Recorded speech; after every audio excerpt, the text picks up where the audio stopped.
This channel's content is strictly for educational and informational purpose and does not endorse or promote any form of violence, harm, illegal activities, self-injuries and communal disharmony. এবার যেদিকে নজর supreme কোর্টে আরজি করে নিরাপত্তায় police নয় কেন্দ্রীয় বাহিনী নির্দেশ সুপ্রিম কোর্টের। আরজিকর কাণ্ডের জেরে দেশ জুড়ে হাসপাতালগুলির নিরাপত্তা কাঠামো ঢেলে সাজানোর নির্দেশও দিয়েছে সুপ্রিম কোর্ট। গঠন করা হয়েছে জাতীয় টাস্ক ফোর্স। আরজিকরে তরুণী চিকিৎসককে খুন ও ধর্ষণের ঘটনা নাড়িয়ে দিয়েছে গোটা দেশকে। পাশাপাশি 14ই আগস্ট রাতে ওই হাসপাতালে ভাঙচুরের ঘটনাও চিকিৎসকদের নিরাপত্তা নিয়ে ফের প্রশ্নচিহ্ন তুলে দিয়েছে। ওই দুই ঘটনা নিয়েই মঙ্গলবার সুপ্রিম কোর্টে তোপের মুখে পড়ে রাজ্য। এর পাশাপাশি আরজিকরের বর্তমান পরিস্থিতির উপর নজর রেখে কয়েকটি নির্দেশ দিয়েছে শীর্ষ আদালত।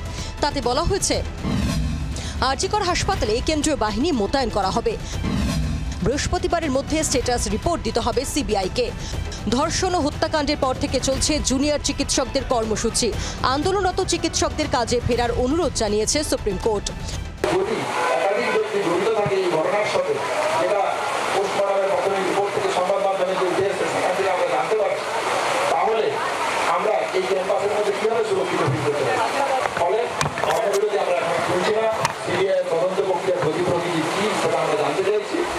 আরজিকর কাণ্ডের প্রেক্ষিতে সারা দেশের হাসপাতালগুলি নিরাপত্তা ব্যবস্থা ঢেলে সাজানোর নির্দেশও দিয়েছে প্রধান বিচারপতি ডিওয়াই চন্দ্রচূড়ের নেতৃত্বাধীন বেঞ্চ।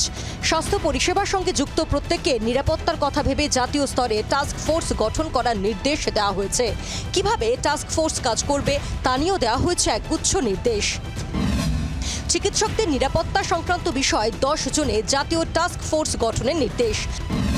জাতীয় টাস্ক ফোর্সে থাকবেন 7 জন চিকিৎসক। নেশাগ্রস্ত কোনো ব্যক্তিকে হাসপাতালে প্রবেশ করতে দেওয়া যাবে না। হাসপাতালে উপযুক্ত নিরাপত্তার ব্যবস্থা করতে হবে। ইন্টার্ন সহ সব চিকিৎসকের নিরাপত্তা সুনিশ্চিত করতে হবে। রেস্ট রুম ও ডিউটি রুম আলাদা করতে হবে। পুরুষ ও মহিলাদের আলাদা রেস্ট রুম থাকবে। নার্সদের জন্য থাকবে আলাদা রেস্ট রুম। রেস্ট রুম ও ডিউটি রুমে গতিবিধি নিয়ন্ত্রণ করতে হবে ইলেকট্রনিক্স ডিভাইসের মাধ্যমে। হাসপাতালে প্রবেশ ও প্রস্থানের পথে থাকবে হাই রেজলিউশন সিসি ক্যামেরা। করিডোরেও বসাতে হবে হাই রেজলিউশন সিসি ক্যামেরা। সর্বত্র আলোর ব্যবস্থাও করতে হবে। তৈরি করতে হবে এমপ্লয়ি সেফটি কমিটি। সব হাসপাতাল ও নার্সিংহোমে যৌন নির্যাতন রুখতে সুপ্রিম কোর্টের নির্দেশ মাফিক গঠন করতে হবে কমপ্লেন কমিটি। সর্বক্ষণ সচল থাকবে এমন একটি হেল্পলাইন নম্বর রাখতে হবে। আগামী 3 সপ্তাহের মধ্যে রিপোর্ট দেবে জাতীয় টাস্ক ফোর্স। গোটা ভারতবর্ষের বিভিন্ন সরকারি হাসপাতালে চিকিৎসকদের যে অবস্থা, তাদের নিরাপত্তাহীনতা, এই ব্যাপারটাকে একটা সামগ্রিকভাবে সমাধানে আসা দরকার। সেই জন্যই সুপ্রিম কোর্ট এটাকে সুমোটো কগনিজেন্স নিয়েছেন এবং তারা কতগুলো পরামর্শ দিয়েছেন যাতে একটা সামগ্রিক সমাধান হয়।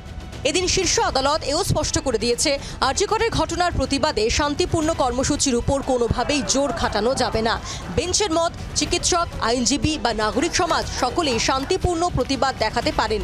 পাশাপাশি হাসপাতাল ভাঙচুরের ঘটনায় কি পদক্ষেপ করা হয়েছে তা নিয়ে রিপোর্ট দিতে বলা হয়েছে রাজ্যকে।